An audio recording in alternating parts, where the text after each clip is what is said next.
เตียวขึ้นบนดอยสุเทพซึ่งก็มีตึงคุณหนุ่มคุณกำไว้กลางคุณนี่กะฝนตกฝ้าย่อยเปิ้นว่าเนาะฝนตกฝ้าย่อยเปิ้นก็ยังมีความศรัทธาอันตั้งมั่นใส่สุดกันฝนเนี่ยเปิ้นก็มีโฮงทานแจกน้ำปิ้นตีน่ะเนาะก็หันในเปิ้นไล่สดของอันวัดไฟหินเฮานี่กะก็หันเปิ้นเตียวขึ้นดอยกันป้านี่บ่ขาดสิ้นขาดสายเนาะเตียวกันขึ้นไปตึงหนุ่มตึงวัยกลางคุณเนาะเติบไปมีพละกำลังกว่าเตียวก็หลาย10กิโลเหมือนกันเนาะสะดาเนาะเตียวกันขึ้นไปแล้วก็วันนี้เปิ้นก็จะเป็นวันวิสาขบูชาโลกเปิ้นก็จะไปวัดไปวากันเนาะไปทำบุญตักบาตรยิ่งแต่คืนแล้วนี่เปิ้นตักบาตรเตงคืนเนาะตักบาตรพระอุปคุตมหาเถระพอปิงปุดนี่ ปิงแต่ละปิงนี่บ่สำคัญปิงเสาปิงติดปิงจันปิงการ อันนี้บ่สำคัญว่าถ้าว่าปิงปุดนี่เราเป็นเรื่องใหญ่เด้อเปิ้นก็ถือว่าพระอุปคุตมหาเถระเปิ้นทัดแถลงโตมาเป็นเน้นนี่น่ะออกมาบิณฑบาตกับพี่น้องเจ้าบ้านอันนี้ก็ฟังจากพระอาจารย์เน้นหลักเป็นเราแต่ว่าละเนาะวันพระอุปคุตไล่ก็ไล่ตุนครูบาอาจารย์ได้มาเล่ากันนะก็ได้ฟังกันไปซึ่งวันนี้ก็เป็นวันศีลวันพระใหญ่แต่ละวัดนั้นเพิ่นก็จะมีการทำบุญตักบาตรแล้วก็จะมีการเวทเตนโดยเนาะเป็นวันสำคัญเป็นวันสำคัญสากลของโลกที่เฮาจะปุดเจ้าขาดทั้งหลายเปิ้นมีการมีงานแบบแต่ละวัดนั้นก็มีงานบุญงานสงน้ำพระธาตุบ่ว่าจะเป็นวัดพระธาตุดอยสุเทพวัดหลวงเวียงละปูนวัดพระธาตุหริปุญชัยนะวัดเก่าวัดเดิมแล้วก็วัดเล็กวัดน้อยวัดก่อมวัดย้อยดำเนาะอย่างวัดพระธาตุดอยน้อยก็วันนี้เด้อศรัทธาวันนี้ก็จะสลัดสลงทรงน้ำพระธาตุกันคืนแล้วนี้ก็เทวบุตรเทวดาเปิ้นโปรยไปขอต่อดอกไม้ปิ้นฝนหาแก้วตกลงมาดู ฟ้าห้องฟ้าคังแต่ยังดีหน่อยไฟฟ้าบัดดับเนาะก็เดี๋ยวนี้ก็สงบละนะสงบหยังมีฟ้าห้องมีฝนตกนี่กะสงบละ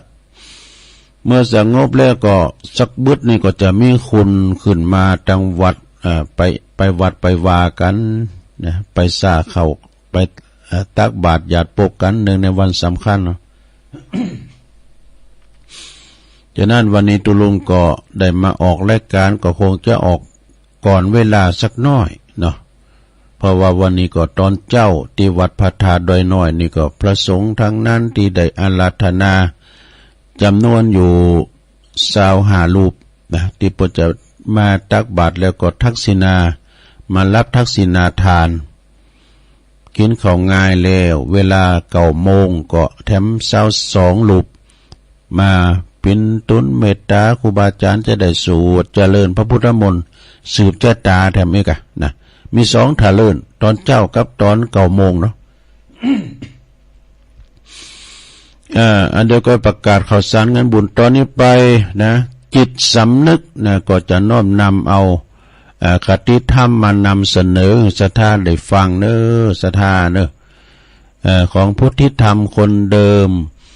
ผู้ที่รู้ถูกรู้ผิดมีจิตสำนึกไม่ติดยึดกับสิ่งใดให้เร่าร้อนรู้ดีชั่วที่ตัวก่อไม่ต่อรองใครครวญก่อนอย่าหย่อนยานดังนี้แลนี่ ผู้ที่ตื่นขึ้นมาแล้วเป็นผู้เบิกบานเนาะศรัทธาเนี่ยแปลว่าตื่นมาแล้วยิ้มแย้มแจ่มใสทุกโศกโรคภัยก็จะหายไปหมดสิ่ง ผู้ที่ ราะว่าผู้รู้ตื่นคือผู้เบิกบานฉะนั้นแล้วผู้รู้ตื่นก็จะหู้ดีหู้ชั่วนั้นก็จะนำปาตนเองให้ก้าวเดินให้ก้าวเดินไปหนทางไปบนหนทางเดินของชีวิตตนเองได้อย่างดีงาม แล้วก็ยังยืนได้ก็เพราะตนเองยอมหูใจตนเองยอมหูใจตนเองดีเพราะตนเองยอมหูใจตนเองดีแล้วที่สุดว่าสิ่งใดดีสิ่งใดชั่วสิ่งใดควรสิ่งใดที่บ่ควรนี่บ่จำเป็นต้องไผมาจูงจมูกว่าจูงหูดังไงเนาะบ่ต้องจำเป็นให้ไผมาจูงหูดังเฮาเดินตามไปหรอกชีวิตไผก็ชีวิตไผเนาะ ชีวิตใครก็ชีวิตใครนะก็มีชะตาชีวิตของแต่ละคนที่แตกต่างการออกไปโดยสิ้นเชิงจะให้ไผมาจูงหูดังจูงจมูกเฮาเดินนั้นไปตามตั้งกับเขานั่นก็หาได้มีไหมดอกเฮาบัดใจว่าเป็นโง่บัดใจว่าเป็นควายอาจจะจูงไปที่ไหนก็ได้หรือว่าตอนที่เฮายังมีพลังวังชาพละกำลังที่พอจะทำประโยชน์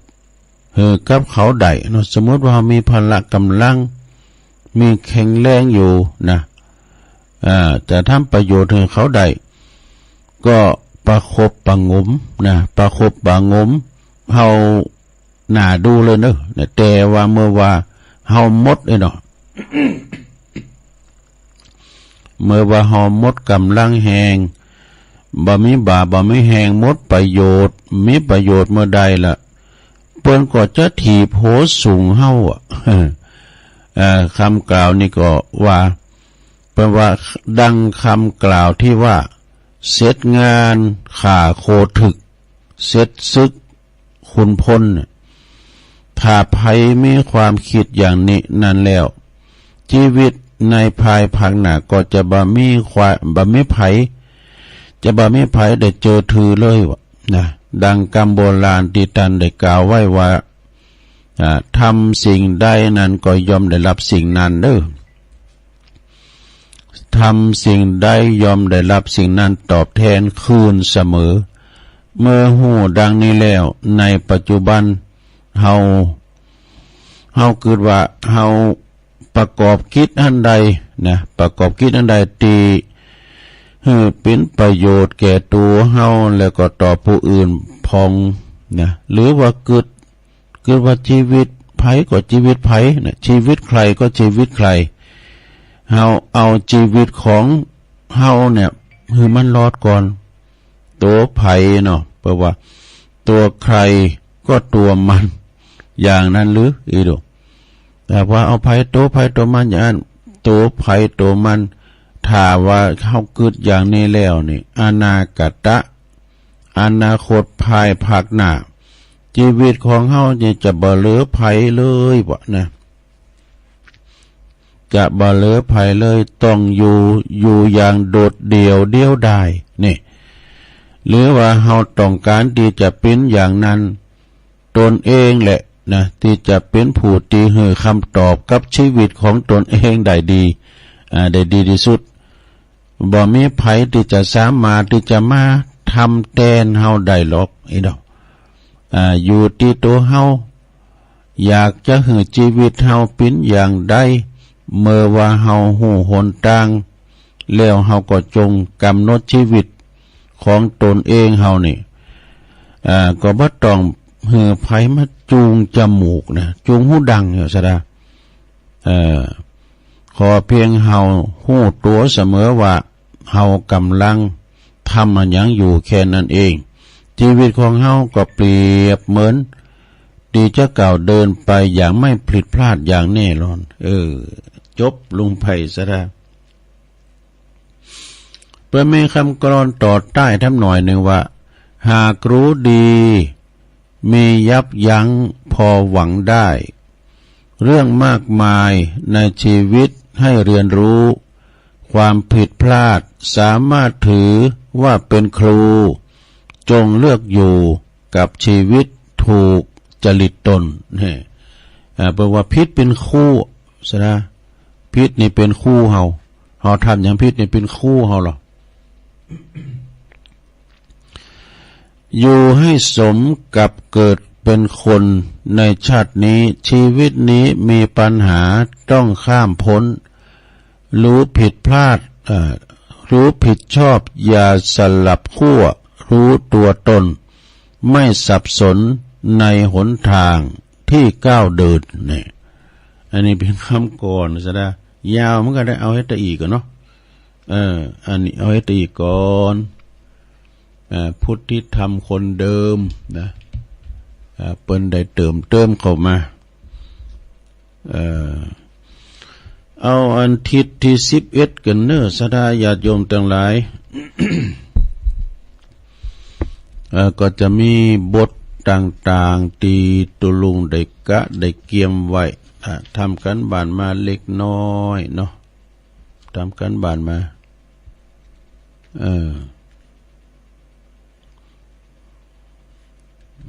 อันนี้เป็นในบทที่22เนาะบทที่22เปิดว่าแม้ว่ากำลังแม้กำลังประสบความราบรื่นเนาะเฮาประสบความราบรื่นในการก้าวเดินไปทางหน้าเฮาก็ควรที่จะเตรียมการถอยดีๆไว้ตัวเนี่ยมีตั้งลุกตั้งถอยอีไหนเนาะถ้าแม้ว่าเฮากำลังปลอดโปร่งจากการโบยบินเนี่ยก็ควรที่จะเตรียม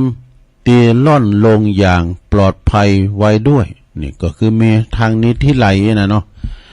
แม้ว่าเฮามีกำลังแข็งขันกับการก้าวขึ้นสู่ที่สูงก็เฮาก็ควรจะเตรียมบันไดลง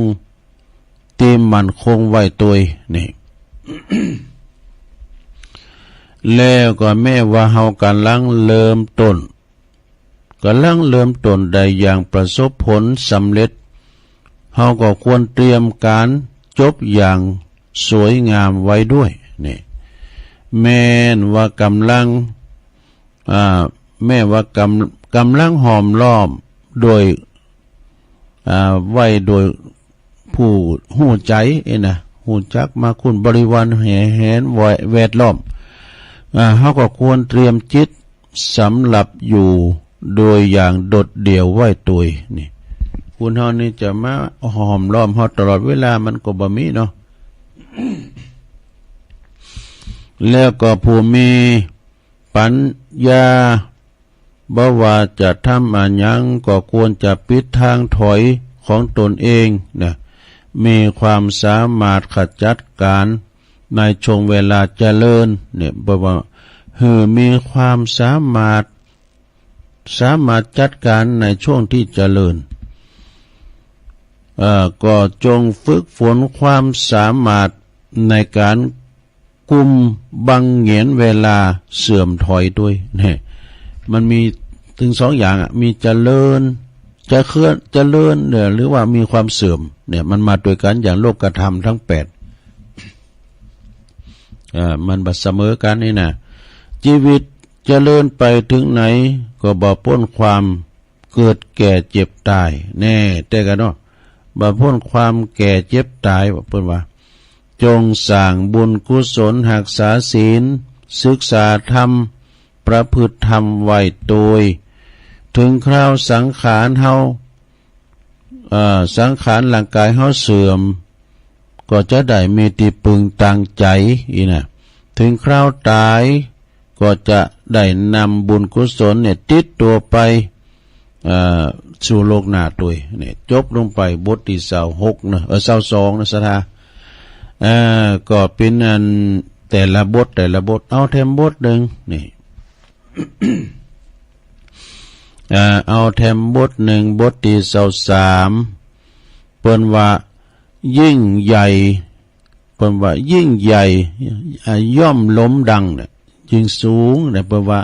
มันกุนดังนี่น่ะเนาะสูงมากย่อมตกเจ็บมันขึ้นสูงแล้วไปตกต้องยอมเจ็บโตเป็นธรรมดานะ แล้วก็มีกามากยอมต้องระแวดระวังสูงเนี่ยระวังระวัยสูงเนี่ยต้องระแวดระวังสูงสมบัติหนักยิ่งมีภัยหนักเด้อ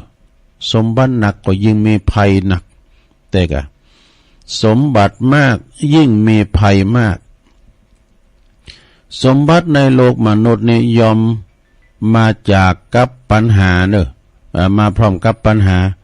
สมบัติในโลกมนุษย์นี้ยอมมาพร้อมกับปัญหาแต่กับปัญหาต่างๆเนาะซะท่า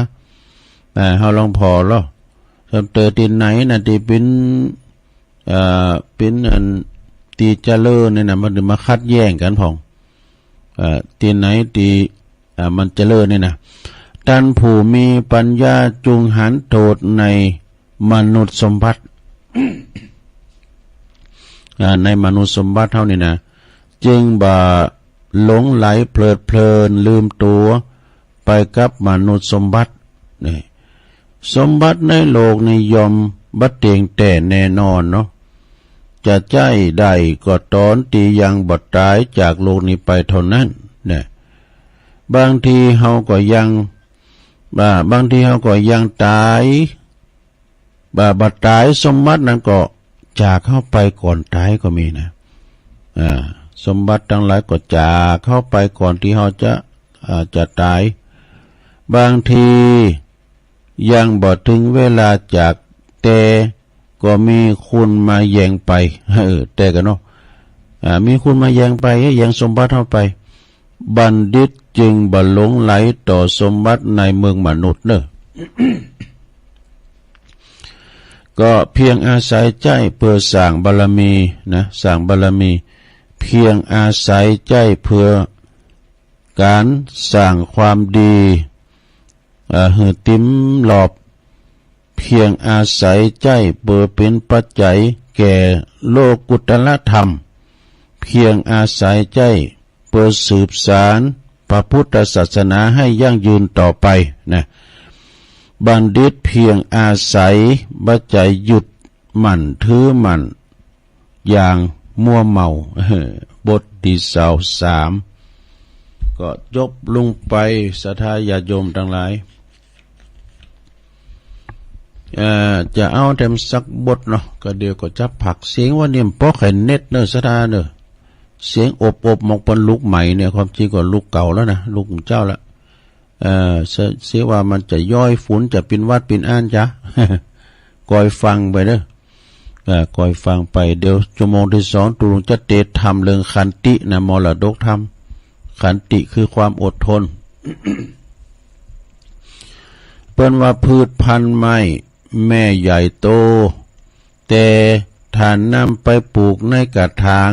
มันก็จะแคระแกรนแต่กันเนาะเราปลูกในกระถางเนี่ยมันจะปลูกตั้งดินเนาะปลูกตั้งดินหากมาดูต่างไปแต่มาปลูกในกระถางนี่มันก็จะแคระแกรนไปพญาคชสารแม้จะแข็งแรงแต่ถ้าถูกลามโซ่ไว้ก็บ่มีโอกาสแสดงกำลังเด้อเนี่ยคชสารเนี่ยก็คือจ้าง จ้างเท้าลามเนาะลามเจิกเล็กไว้น่ะมันก็ไม่ได้แสดงพลังแต่ความจริงนี่เพราะมันจะมีพลังเพราะว่ามีพลังมีแหงอย่างจ้างไปศาลเนี่ยประมาณน่ะเปิ้นว่าจิตตกวีควรมีชีวิตที่อิสระบ่ถูกผูกมัดด้วยกลไกของชาวโลกเนี่ยจึงใจปัญญาความคิดได้กว้างไกลสามารถใจปัญญาวิเคราะห์ปัญหาที่ยิ่งใหญ่โดยที่บ่ต้องลำเอียงไปตามกิเลสของเจ้าโลกแล้วก็บ่ยอมเพราะว่าโดยไม่ต้องลำเอียงไปในความเห็นพวกเราพวกเขาเนี่ยว่าพวกเขาพวกเฮาบ่แยกแยกกัน พระธรรมของพระสัมมาสัมพุทธเจ้าก็ช่างประเสริฐแท้พระพุทธองค์แจงความจริงบ่ลำเอียงเข้าข้างกิเลสเจ้าโลกเนี่ยพระธรรมที่คนพบที่ทรงค้นพบปฏิบัติได้จริงบรรลุผลได้จริงข้าพเจ้าขอกราบฝ่าพระบาทของพระสัมมาสัมพุทธเจ้าขอให้ได้เข้าถึงธรรมที่พระองค์ได้ตรัสรู้ในการละทุกเมื่อพุทโธธัมโมสังโฆน่าอัศจรรย์จริงๆอันนี้ก็จบลงไปศรัทธาญาติโยมทั้งหลายเอาตึกเฮบทนี้ก่อนเนาะศรัทธาญาติโยมเนาะบทที่24วันผูกปินรายการตุลุงก็ก้อยว่าต่อแถมนะวันนี้เสียงบ่ป้อไข่เน็ตห้อยเสียงบ่ป้อไข่ดีเนาะก็เดียวก่อนเดี๋ยวก็ตุลุงจะไปจิบน้ำอุ่นเสียงมันจะดีมาก็จะว่าทำมือศรัทธาได้ฟังเนื่องว่าวันนี้เป็นวันพระวันศีลใหญ่ด้วยวิสาขบูชาอีนะเนาะก็เดียวศรัทธาญาติโยมก็อดถ่าดาฟังไปเนาะเดี๋ยวตัวลุงพักกินน้ำอุ่นคำเดียวกันเนอะพักกินน้ำอุ่นคำเดียวก่อน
เอาแล้วศรัทธาญาติโยมทั้งหลาย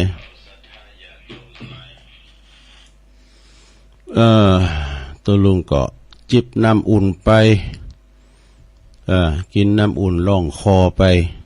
เสียงมันก็ยังอบอยู่ เหมือนกับเป็นลูกใหม่ก็ไม่ใช่นะอดถาฟังไปเนาะศรัทธาญาติโยมทั้งหลายในฐานะที่ว่าวันนี้เป็นวันสำคัญของโลกเนอะสากลของโลกเลยนะเป็นวันวิสาขบูชาโลกนะแต่คืนแล้วนี่เปิ้นก็ปิ้งปุดกันเปิ้นตักบาตรเนาะตักบาตรเตียงคืนตักบาตรพระอุปคุตมหาเถระเปิ้นออกมาปิณฑิบาตฝนก็จะอ่อยพองก้าเนาะศรัทธาตกก็ตกบาหลายที่นี่ก็ตกเหมือนกันนะตกแล้วก็ฟ้าห้องโตยนะตกกลางคืนแต้มพี่ยังขอจะไปมาตกกลางวันเถอะเนอะ เปิ้นจะกินจัดตานกันนี่นะปล่อยแล้วการแล้วงานก็ตกเนาะศรัทธาโอ้แต่ว่าวันซืนมาละนะก็เกี่ยวกับการเอาห่างโคดาโคกันนี่กะโอ้ดีกับมันมีพันเนนหลายหน่อย พันเนนได้โจยกันแต่ว่าก็ขอบคุณทางคณะทำงานที่เปิ้นมาแปลงดอกแปลงโด่งตุปีบอลเนาะตุปีบอลนี่เปิ้นอยู่วัดหนองลั่วนะตุปีมนตรีโดยกับคณะของเปิ้นแปลงผ้าแปลงโบแปลงดอกแปลงโด่งแปลงติดประดับแจกันโอ้เป็นติงาม แล้วก็ชงเจ้าวันนี้ก็จะมีการทำบุญตักบาตรประสงค์ทางนั้นก็ชาวหาดตุนจะได้มารับทักษิณาทานตักบาตรกัน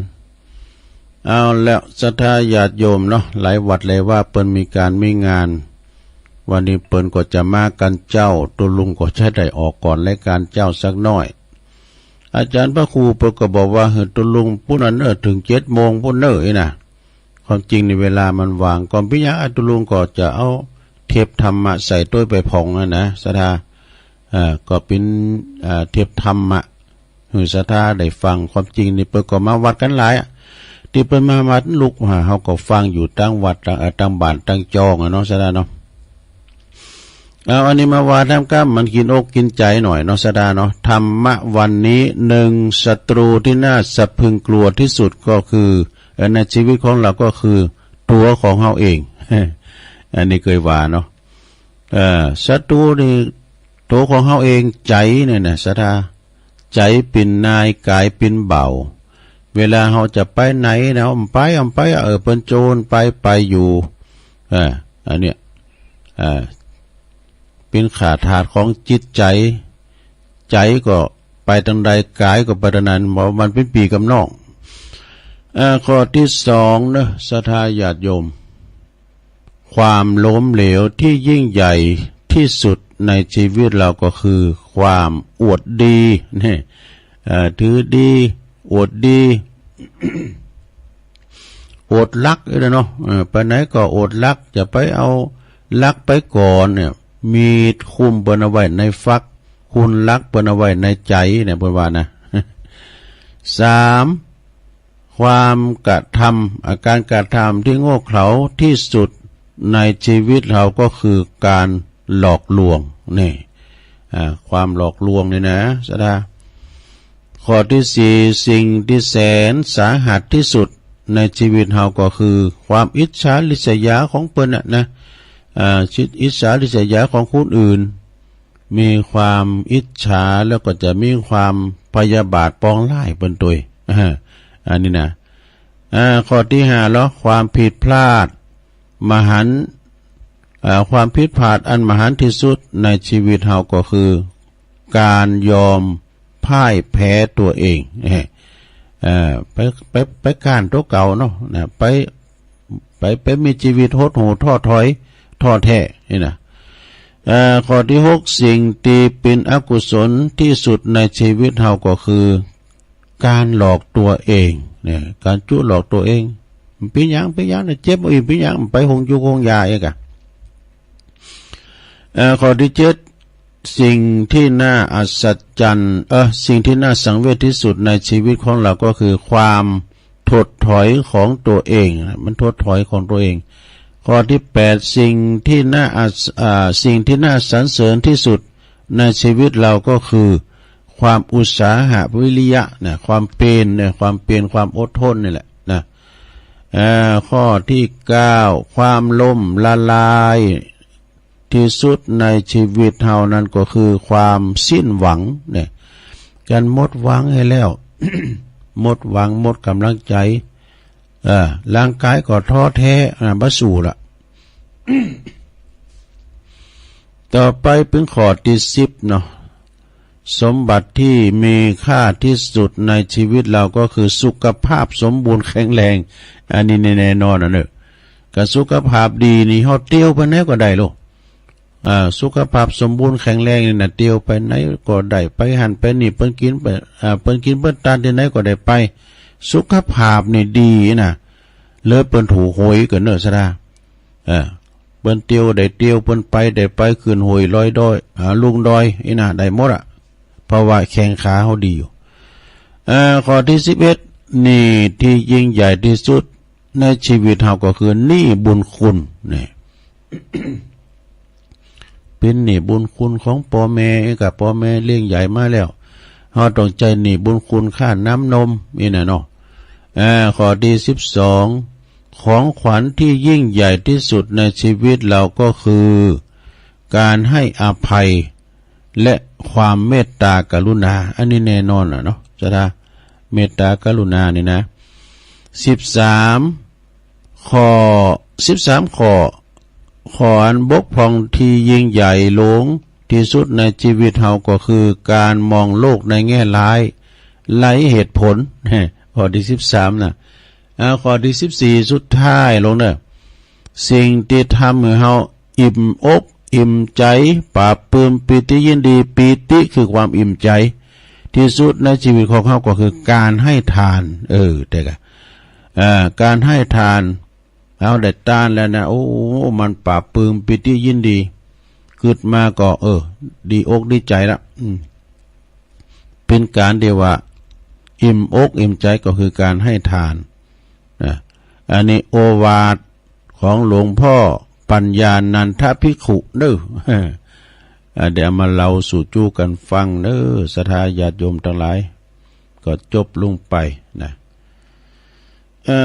ต่อไปก็ศรัทธาญาติโยมก็ฟังกันไปเดี๋ยวตุลุงก็จะเทศน์นำเทศน์ธรรมอยู่นะเทศน์ธรรมมรดกธรรมสักเลิงนะเรื่องขันติคือความอดทนนี่แหละนะขันติคือความอดทนนี่เป็นจะได้ก็เดี๋ยวก็ลองอดสาได้ฟังกันไปเนาะตุลุงเฝ้าสถานีเนิ่มเลยนะ เฝ้าสถานีเอาว่าเจปัญญำลูกเตกาเนี่ยตุลุงก็เปิดเพลงไปเต็มเจ้า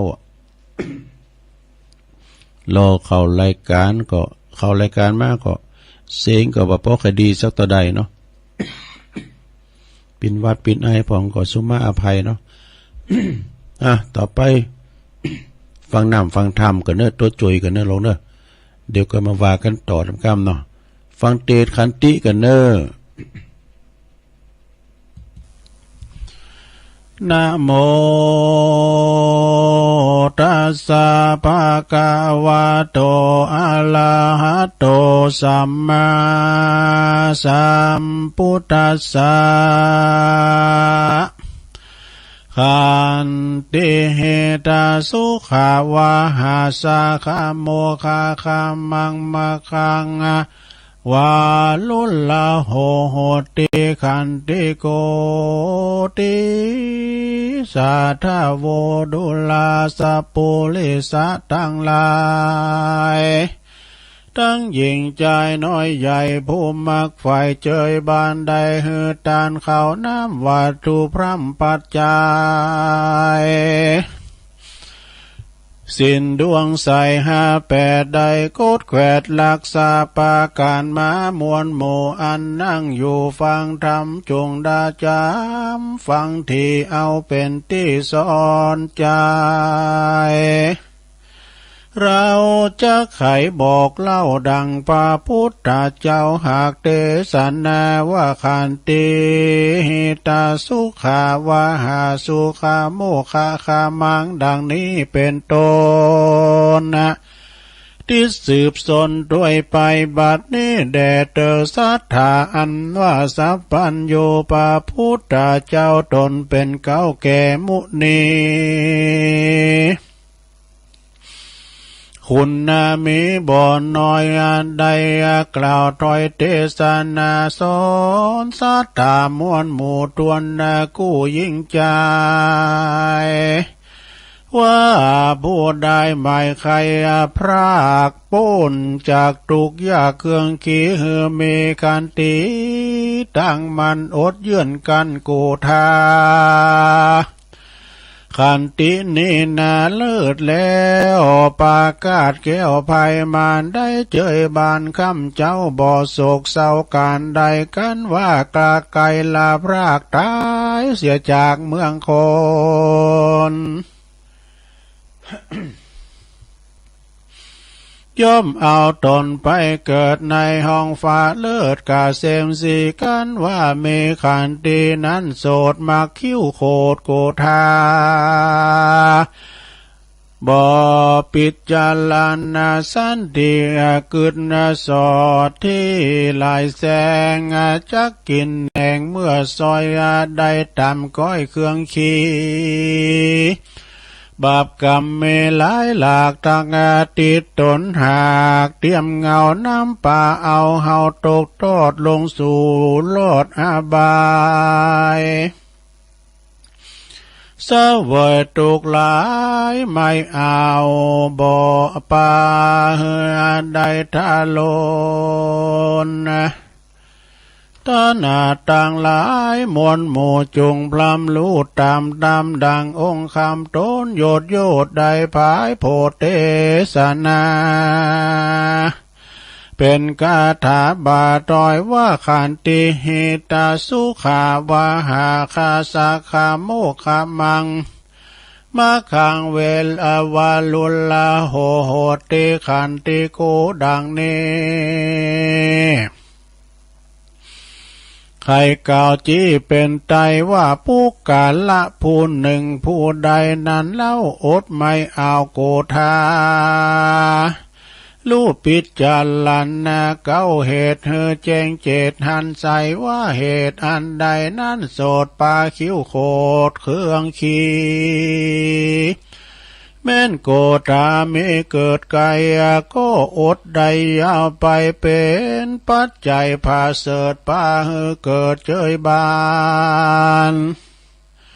สุขสำลานบ่ขาดตั้งแต่ปัจจุบันชาติปัจจุบันได้แม่นว่ากันว่าดับขันกลาพลาได้ตายจากเมืองคนย่อมเอาตนไปเกิดในห้องฟ้าเลิศเมืองสวรรค์นั่นแหละนาเหตุนั้นศรัทธาตั้งหลายใหญ่น้อยผู้ไฟหอยซอดสาดีจุงมีขันติตั้งมันอดเยื่อนกันไปในแม้นมีภัยมาเยียลายก็บ่ตอบใจต่อโจรแม้นมีคนได้โยก็อดใจต่อสันดีแม้นโลกามีพยาธิ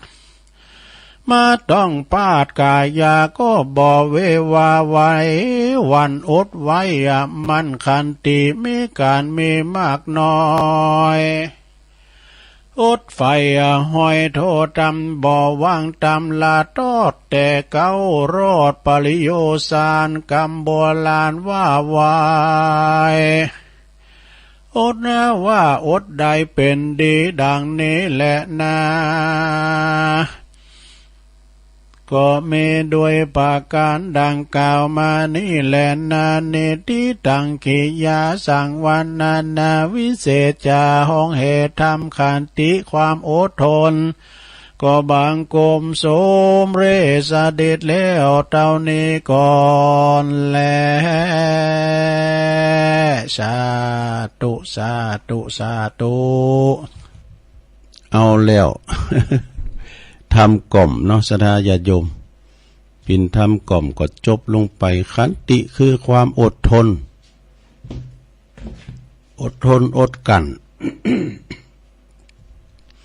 คือศรัทธาเฮาได้ฟังกันเนาะปินทำกล่อมวันพุกนี้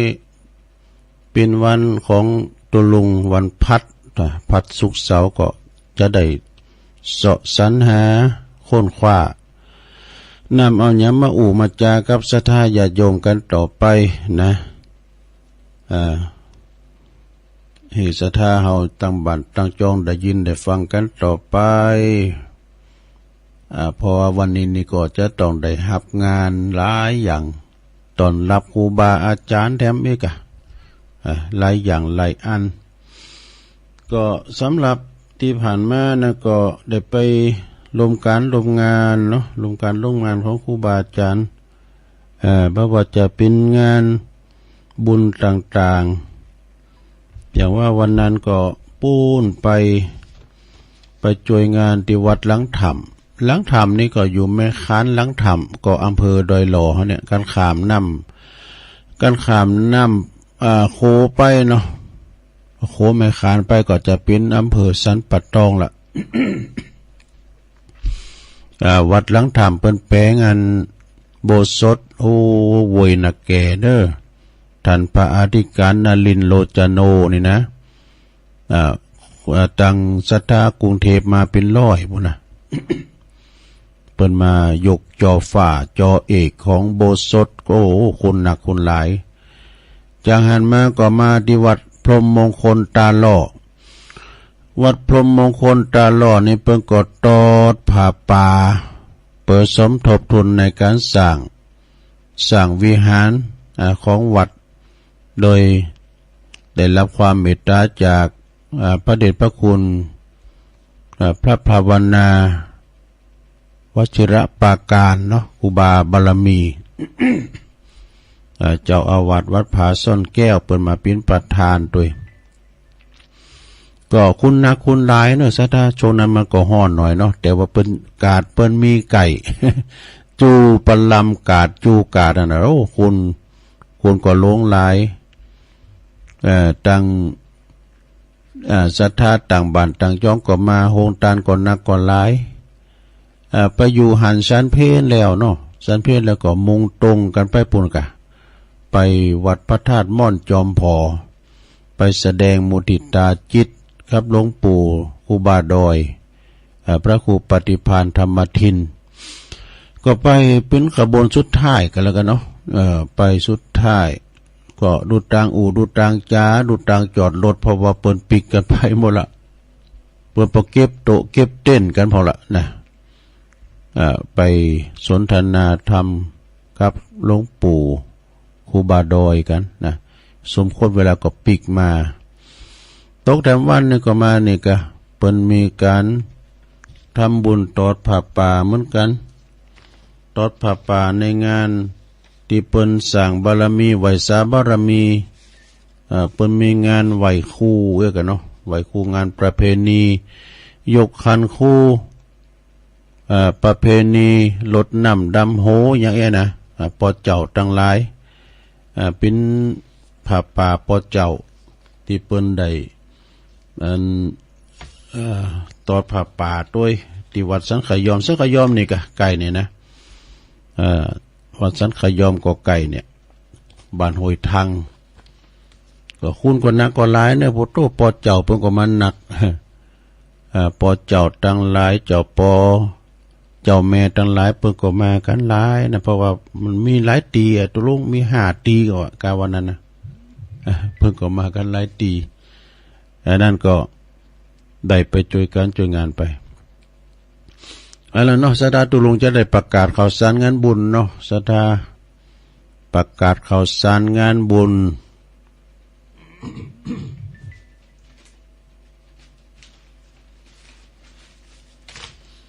บ ประกาศข่าวสารงานบุญครูบาอาจารย์สักเล็กหน่อยก็วันนี้แล้วเนอสถานเนาะเป่งใสไว้ยะก็ดีขอเชิญโลมทำบุญทรงน้ำพระธาตุที่วัดเกตกาลามทำบุญทรงน้ำพระเกตแก้วจุฬามณีอันเป็นพระธาตุประจำปีเกิดปีจอเนอะณที่วัดเกตกาลามตำบลวัดเกตอำเภอเมืองเชียงใหม่วันนี้วันที่22 พฤษภาคมเป็นเดือน8ปิงเป็นวันวิสาขบูชาแล้วก็เวลาประมาณ10 โมงนี่ก็พระสงฆ์ทั้งนั้นก็เปิ้นจะได้มาเจริญเมตตาเจริญพระพุทธมนต์แล้วก็ทรงน้ำพระธาตุตลอดวันเนอะ 19.00 นน่ะก็จะมี แสดงพระธรรมเทศนา1 กันจบจากนั้นแล้วก็จะมีการเว้นเตนเนอะเว้นเทียนรอประธาตุเจดีย์เนอะอันนี้ที่วัดเกตกาลามเนอะคำเนี่ยนะสราญาโยมเนอะแต่ว่าเริ่มตั้งแต่8 โมง 9 โมงเป็นต้นไปก็ไปกันวันคำนะประจำปีเกิดปีจอหรือว่าปีอย่างก็ตามเนี่ยนะไปเถอะสถานะไปลงกินลมตานกันในเมตตาบารมีตามอาจารย์หลวงพ่อท่านพระครูสันติเจติยากรเนอะฝากประกาศมานะสราญาโยมแล้วก็ทำงาน19 แล้วไปแล้วเนาะวัดดอยแดนวันนี้6 มิถุนายนเมื่อก่อนเนื่องไกลอยู่6 มิถุนายนเดินหน้าว่าเพิ่นจะมีการส่งน้ำพระธาตุประจำปีที่วัดหอมบุญสำนักสงฆ์หอมบุญอำเภอดอยสะเก็ดเนอในเมตตาธรรมหลวงปู่หลวงปู่มานิษฐาวโรนะหลวงปู่มานิษฐาวโรเนอก็ประกาศบอกเอิ้นเชิญชวนเนาะศรัทธาญาติโยมแล้วก็วันที่22 มิถุนายนเมื่อก่อนเนอะ22 มิถุนายนพลัมว่าเป็นวันเสาร์โดยก็เชิญรวมทำบุญแสดงมุทิตาจิตเปิ้นจะมีการฉลองตราตั้งเจ้าคณะตำบลสันติสุขเจ้าคณะตำบลสันติสุขในเมตตาบารมีธรรมหลวงอาจารย์พระครูวรธรรมนาถเจ้าอาวาสวัดหนองเฮงเนอะแล้วเปิ้นจะเป็นเจ้าคณะตำบลแล้วและเปิ้นจะได้ทำบุญฉลองตราตั้งเจ้าคณะตำบลในวันที่22 มิถุนายนเนาะเปิ้นจะเล่งโต๊ะจีนกันเนอะศรัทธาก็มาหับกันหลวงกันหลายนะพระจะไปหับโต๊ะจีนก็ดีนะถวายเพลตลอดถึง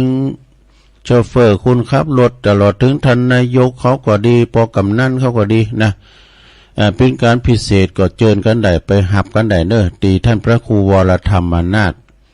เจ้าคณะตำบลสันติสุขเจ้าอาวาสวัดหนองเฮงเนอะ22เนอะสดาเป็นวันเสาร์โดย21นี่เป็นวันเดือนเก่าปีเนี่ยมันจะตรงกันนะ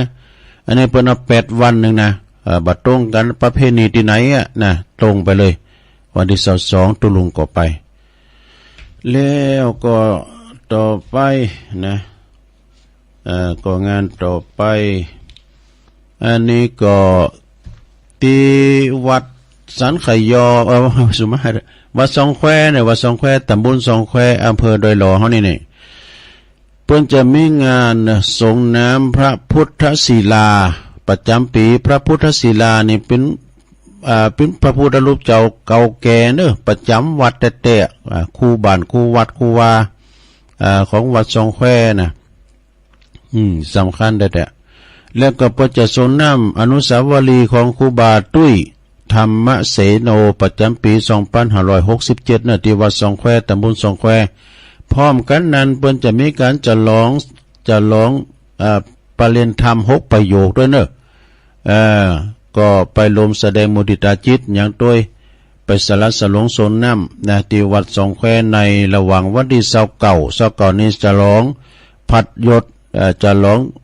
ประเรียนธรรม6 ประโยค30ก็เป็นวันทรงน้ำพระธาตุเนอะอาจารย์ท่านพระมหายาณสัจจายาโนเจ้าอาวาสวัดสองแควนะฝากประกาศมาเนอะงานต่อไปศรัทธาญาติโยมทั้งหลายอันนี้ก็เป็นงานของงานวัดอันนี้เนอะศรัทธา น้องเฮงน่ะเนาะใบเดมุนจริงตุลุงจดไปแล้วก็เป็นใบเดมุนมากำลุนอันนี้เป็นงานข่าวสารงานบุญของวัด พุทธสีคีรีนะพุทธสีคีรีนี่ปุ้นวันที่8ที่เก่าพวกกันเด้อวันที่8ที่เก่ามิถุนาเพิ่นจะมีการทำบุญยกยอดชัดพระธาตุเจดีย์วัดพุทธสีคีรีตำบลบ้านแปะอำเภอจอมทองจังหวัดเชียงใหม่โดยประสงค์ทางนั้นในวันที่8นั้นเปิดจะทำบุญถวายทักษิณานุปทานทำบุญอุทิศบุญไปหา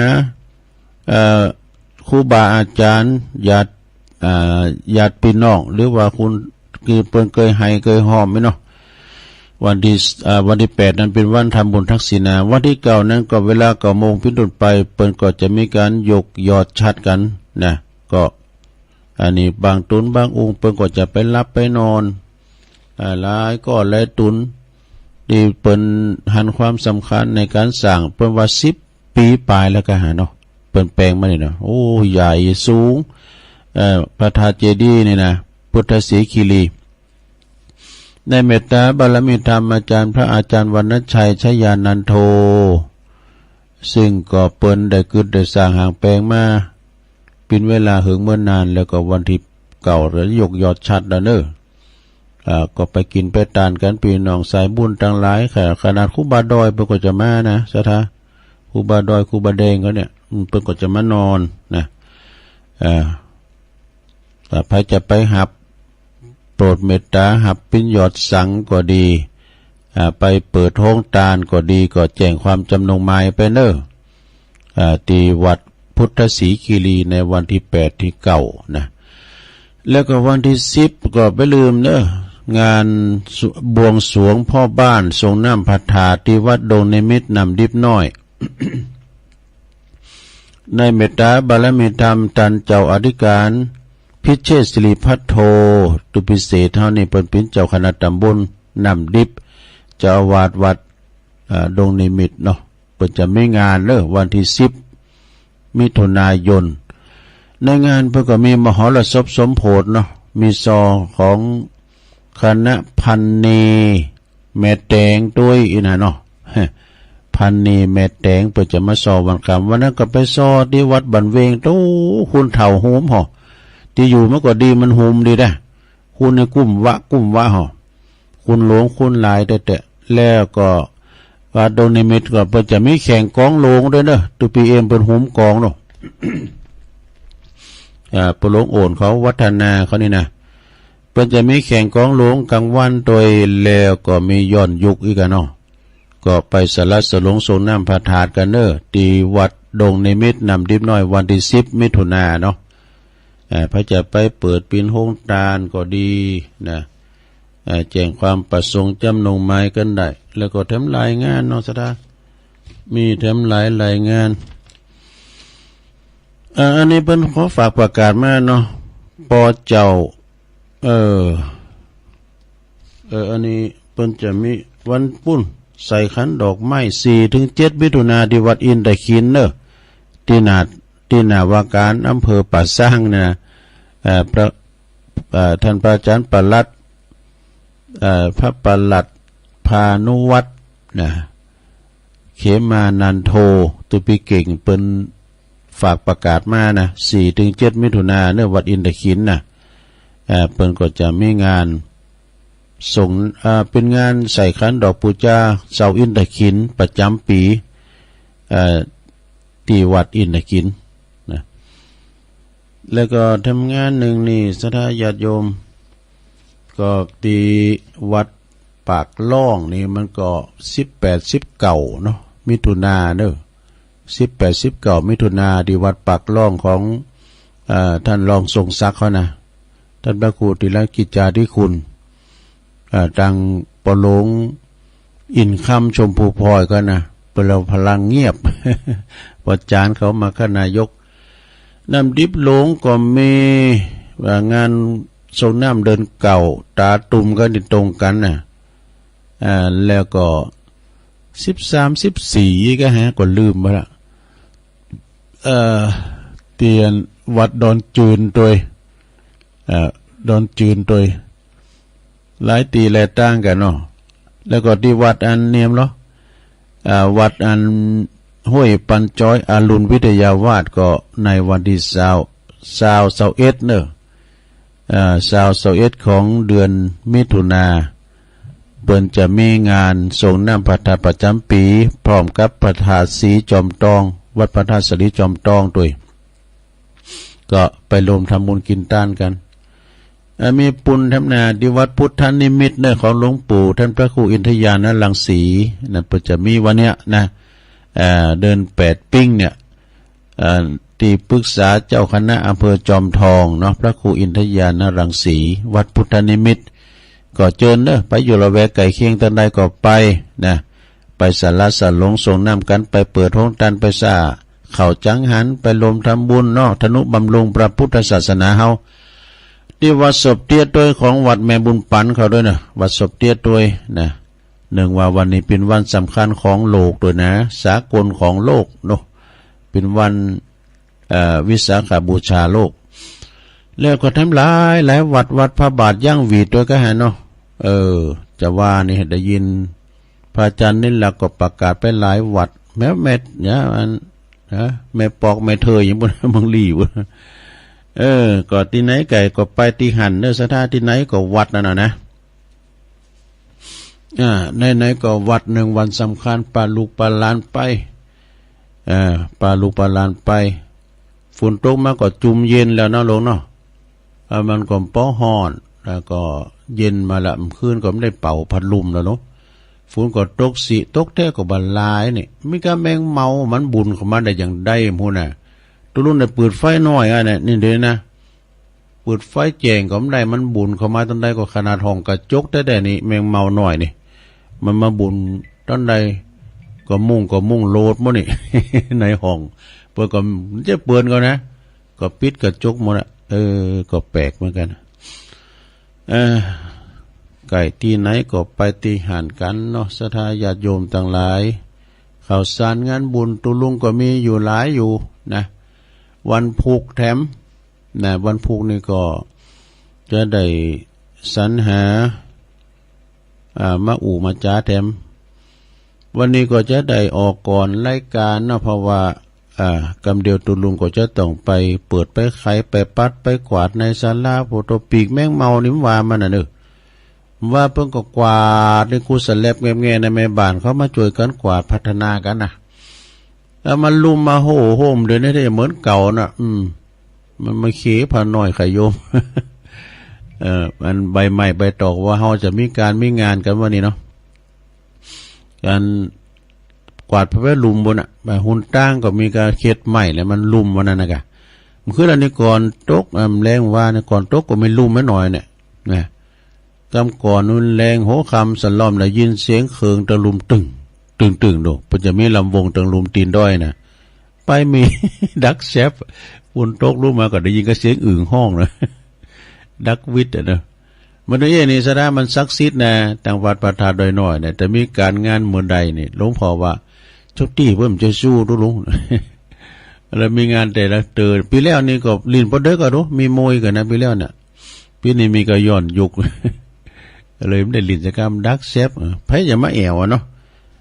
เวลาว่ามันฝุ่นตกมากก็ขี้ข้านดูหอลุงเฮินสถาญาโยมนะตุลุงก็ประกาศทำงานหนึ่งก็พอจะลืมละเปิ่นส่งมาตั้งเฟซตั้งไลน์ก็เป็นงานการจากไปของพระสงฆ์ครูบาอาจารย์เฮาเนาะขอน้อมถวายความอาลัยในเมตตาบารมีธรรมตันพระอธิการบุญส่งโสภณจิตโตอดีตเป็นพิจเจ้าอาวาสวัดเสาหินตำบลสีโบบานอำเภอเมืองจังหวัดลำพูนเนอะเป็นได้ละสังขารไปนะโดยวัยอายุ74 พรรษา28นะตุลุงโสงนี่ก็เคยมาที่วัดกับตุปิเคนนะแต่ท่านพระมหาเอกพลชุตินทโลมาทำบุญตานเตนก็มีแล้วตุลุงโสงนี่ก็มาหับตุลุงไปแอวไหนปุ่นไปทีแรกจะไปพระธาตุดอยเกิงไม่น้ำมาเกิงก็เลยไหว้ปีก น้ำยืงจากปุ่นเขื่อนภูมิพลยันมาเพื่อ แล้วก็เลยพลิกผันไปตังแม่วางพุ่นน่ะนะนางอู่นางจ๋ากันโอ้เปิ้นอู่ดีนะตุลุงส่งนี่ก็ได้หันเฟซหันไลน์เปิ้นส่งกันมาว่าก็ปตกใจโอ้ตุลุงส่งเปิ้นจะทำการทำบุญสัตมวันปิศพกันในวันที่26พฤษภาเด้อ26พฤษภานะจึงแจ้งบอกเอิ้นเชิญชวนพี่น้องลูกศิษย์ลูกหาไก่ก็ดีได้มาโลมทำบุญสัตมวันแต่กูคืนก็มีสวดมิเตศกูคืนเด้อเพิ่นเขียนมาทำข้ามว่าประกาศประกาศข่าวสำนักเจ้าคณะอำเภอเมืองจังหวัดลำพูนพระอธิการบุญทรงโสภณจิตโตนะอายุเปิ้นได้อยู่74พรรษาได้28อดีตเจ้าวัดวัดเสาหินตำบลศรีบัวบานเปิ้นได้มรณภาพละสังขารลูกในวันจันทร์ที่20นะพฤษภาคม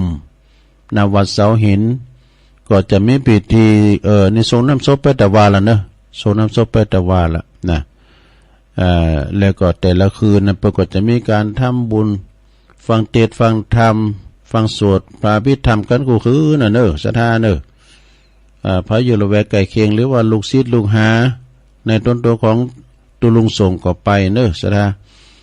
ไปรวมแสดงไว้อาลัยเนาะคุณเขาก็เอี้ยเนาะจาติจัลลาพยาธิมรณะการเกิดแก่เจ็บตายในเป็นธรรมดาคุณทุกคุณรวยคุณจนคุณอนาถากันยากคุณพิกลพิการเมื่อถึงคราวแล้วก็ไปเหมือนกันหมดเนาะประสู่ภพภูมิแต่ละท่านแต่ละคนที่ทำไว้ไป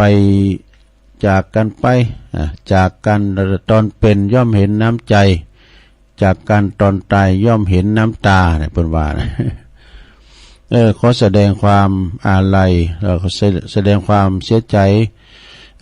พร้อมกับถึงคณะศรัทธาวัดเสาหินโดยก็โดยมีท่านพระมหาเอกพลชุตินทโลลูกศิษย์กตัญญูนี่นะเปิ้นจักโจรมาแต่อาจเป็นละอ่อนแล้วท่านมหาเอกพลนี่นะเปิ้นมาเป็นไข่โยมจุว่าได้บทเป็นพระเป็นเนรเป็นตู่เป็นเจ้าก็เปิ้นเจริญงอกงามไพบูรณ์ในพระศาสนาเนาะเป็นลูกศิษย์กุลกุฏิของตุลุงส่งแต่นะก็จะได้สืบแทนกันไปสืบแทนกันไปอันนี้ก็มีตักตังลายให้หน่อยเนาะมีแมนีนี่จากตาตุ่มเด้อพงตั้งมั่นพงตั้งมั่นนี่เปิ้นอยู่ปิตุเจ้านี่นะพงตั้งมั่นนี่เปิ้นอยู่ปุ้น ตุพี่หน่อยเปิ้นอยู่วัดป่าย่างแบบเป็นลูกศิษย์ของครูบาไผ่จิตพระครูโสพลจันทคุณอุปถากดูแลครูบาอาจารย์แม่แดงอามพรบุญมาปะอันนี้เพิ่นอยู่เต็นดอกไม้ในแม่แดงนะฟังอยู่เจ้าแล้วก็อันนี้ก็จากหนองหานสันทรายก็ฟังอยู่คุณแม่สลินทิพย์บุญเลิศอันนี้ฟังจากกรุงเทพปุ่นวันนี้พอเน็ตเด้อศรัทธาแม่สลินทิพย์เสียงบ่ค่อยดี วันนี้ซ้ำจะไปใจเสียงวันคำวันนี้นะวัดเปิ้นยังไปวัดเฮายังมานะเนาะ ได้ใจเสียงประชาสัมพันธ์เนี่ยแม่ครูซอสายพินกัลยาเนี่ยกับไว้สาเจ้าตุลุงฟังอยู่เจ้าจากปุ่นต้องซ่านดอนใจพุ่นนะแม่ครูเกษินีนี่ก็ฟังอยู่โอ้แม่หลงสายฝนจันกุลนะจากน้องผาขาวเนอะก็ฟังอยู่ตักมาต่างหลายบุญส่งจากลำปางเนี่ยไหวสารนะครับเด้อเจ้าท่านตุพิชาเนี่ยจากวัดป่าตาลดูจุบลืมราชทินนามบน ตุปีวิชาจุจินโนเนี่ยเป็นเจ้าคณะตำบุญหรอตำบุญหยังตำบุญม่วงน้อยเจ้าวัดป่าตาลไปตั้งพระครูแล้วเนอะพระครูสุทัศน์พระครูสุทัศน์กันทวังด้วยนะปนปิ้นมัคคณายกวัดปัตตานด้วยครูแม่ครูธัญญาเนาะกศนจากเชียงใหม่ด้วยคุณโยมกนกพิษชัยนะขอบคุณนะคุณโยมกนกพิษเพิ่นก็หอมบุญมาตัวงานวันนี้นะแล้วแม่ปุ้นเพิ่นอยู่หวยงูในอันนี้มึงฟังเนาะ